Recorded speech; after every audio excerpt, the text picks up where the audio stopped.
आज हम एक कहानी में उतरने वाले हैं। एक ऐसे क्रांतिकारी संत की कहानी जो 15वीं सदी में हुए, लेकिन जिनकी समानता और न्याय की बातें आज भी गूंजती हैं। जी हां, हम बात कर रहे हैं गुरु रविदास की, जिन्होंने अपनी आवाज से एक पूरी की पूरी व्यवस्था को चुनौती दे डाली। तो सबसे बड़ा सवाल यही है ना, कि एक ऐसा इंसान जिसे समाज ने बिल्कुल हाशिए पर धकेल दिया था, वो आखिर लाखों लोगों के लिए प्रेरणा का इतना बड़ा स्रोत कैसे बन गया। चलिए इसी असाधारण सफर को समझते हैं। और उनके असर की गहराई का अंदाजा लगाना है ना, तो बस इस एक बात से लगा लीजिए कि उनके शब्द, उनकी पवित्र वाणी सिखों के सबसे पूजनीय ग्रंथ गुरु ग्रंथ साहिब का एक अटूट हिस्सा है। सोचिए, ये कितना बड़ा सम्मान है। ये उनके आध्यात्मिक कद के बारे में बहुत कुछ कहता है। तो चलिए शुरू करते हैं। सबसे पहले उनकी विरासत को ही देखते हैं और समझने की कोशिश करते हैं कि आज के समय में भी उनके विचार इतने जरूरी क्यों हैं। देखिए, उनकी विरासत कोई पुरानी किताबों में दबी हुई चीज नहीं है। ये आज भी जिंदा है, धड़कती हुई। हर साल लाखों लोग रविदास जयंती पर जमा होते हैं। पूरी दुनिया में फैला एक रविदासिया समुदाय है जो उनकी बातों पर चलता है। सिख धर्म में तो उन्हें बहुत ही गहरा सम्मान हासिल है। और तो और, आज भी जो सामाजिक न्याय के लिए लड़ाइयां हो रही हैं, उन्हें प्रेरणा गुरु रविदास के विचारों से ही मिलती है। लेकिन सवाल ये है कि ये सब शुरू कहाँ से हुआ। चलिए अब जरा पीछे चलते हैं, उनकी जड़ों तक, और उस जबरदस्त विरोधाभास को समझते हैं जो उनके जन्म और उनके आध्यात्मिक रुतबे के बीच था। जरा सोचकर देखिए, 15वीं सदी का वाराणसी, वहीं पास में एक परिवार में गुरु रविदास का जन्म होता है। ये परिवार चमड़े का काम करता था, और उस दौर की जो कठोर सामाजिक व्यवस्था थी ना, उसमें इस पेशे को अछूत माना जाता था। ये वही सामाजिक पिरामिड था जिसकी नींव को उन्होंने अपनी आवाज से हिला दिया। ये उनके जीवन का सबसे बड़ा कॉन्ट्रास्ट है। देखिए, एक तरफ जन्म की वजह से समाज ने उन्हें बाहर कर दिया, अछूत माना, और दूसरी तरफ उनका आध्यात्मिक कद इतना ऊंचा उठा कि राजकुमारी मीराबाई खुद उनकी शिष्या बनी, और उस दौर के बड़े बड़े ब्राह्मण भी उनके सामने सिर झुकाते थे। कमाल है ना। तो अब चलते हैं उनके विचारों के केंद्र में, समझते हैं कि भक्ति और समानता को लेकर उनकी जो सोच थी वो इतनी क्रांतिकारी क्यों थी। उनकी पूरी आध्यात्मिकता का जो सार था ना, वो था निर्गुण भक्ति का विचार। अब इसका मतलब क्या है?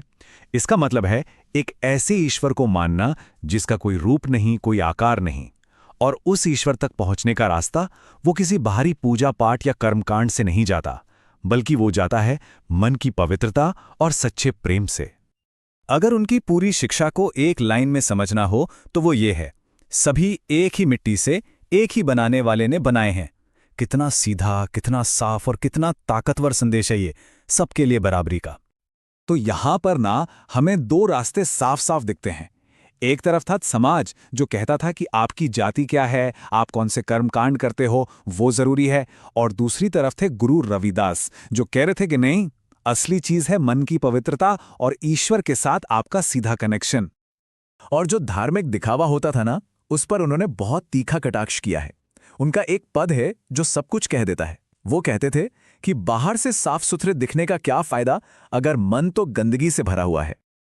लेकिन गुरु रविदास के विचार सिर्फ किसी एक इंसान की मुक्ति तक ही सीमित नहीं थे। नहीं, उन्होंने एक पूरे समाज का सपना देखा था, एक बेहतर समाज का। तो चलिए अब उनके उस सपने को जानते हैं।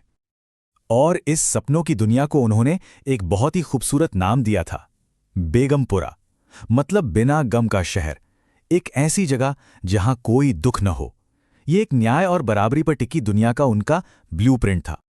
तो कैसा था ये बेगमपुरा? सोचिए, एक ऐसी जगह जहां कोई दुख दर्द नहीं है, कोई टैक्स नहीं देना पड़ता, किसी के पास जरूरत से ज्यादा निजी संपत्ति नहीं है, और सबसे बड़ी बात, वहां कोई जात पात नहीं, कोई ऊंच नीच नहीं, कोई अन्याय नहीं, हर कोई बराबर है। ये सिर्फ एक सपना नहीं था, ये उस वक्त की व्यवस्था को दी गई एक सीधी चुनौती थी। चलिए अब हम आखिरी हिस्से पर आते हैं और ये देखते हैं कि उनकी आवाज सदियों का सफर तय करके आज हम तक कैसे पहुंची है और आज भी क्यों गूंज रही है। वक्त के साथ उनकी आवाज दबी नहीं बल्कि और भी बुलंद होती गई। सोचिए, पहले उन्होंने मीराबाई को प्रेरणा दी, फिर 1604 में उनके शब्द गुरु ग्रंथ साहिब का हिस्सा बने, और आज 21वीं सदी में उनके नाम पे एक पूरा रविदासिया धर्म स्थापित है। उनका असर लगातार बढ़ता ही गया। और सिख धर्म में उन्हें कितना सम्मान दिया जाता है, इसका अंदाजा बस एक नंबर से हो जाता है। नंबर है 41। जी हाँ, गुरु रविदास के 41 भजन गुरु ग्रंथ साहिब में शामिल किए गए हैं। ये बात दुनिया के एक इतने बड़े धर्म में उनके मजबूत स्थान को हमेशा के लिए पक्का कर देती है। तो ये साफ है कि उनकी बातें सिर्फ इतिहास का हिस्सा बनकर नहीं रह गईं। उनके विचारों ने कई बड़े सामाजिक सुधार आंदोलनों को जन्म दिया। और आज भी जब भारत में सामाजिक न्याय या दलित सशक्तिकरण की बात होती है तो गुरु रविदास एक बहुत बड़ी प्रेरणा बनकर सामने आते हैं। तो आखिर में बस यही एक सवाल बचता है, गुरु रविदास ने आज से 500 साल से भी ज्यादा पहले एक ऐसी दुनिया का सपना देखा था जहां कोई जाति नहीं होगी। जरा सोचिए, आज भी ये ख्याल इतना रैडिकल, इतना क्रांतिकारी क्यों लगता है? शायद इसी सवाल में उनकी विरासत का असली और स्थायी महत्व छिपा है।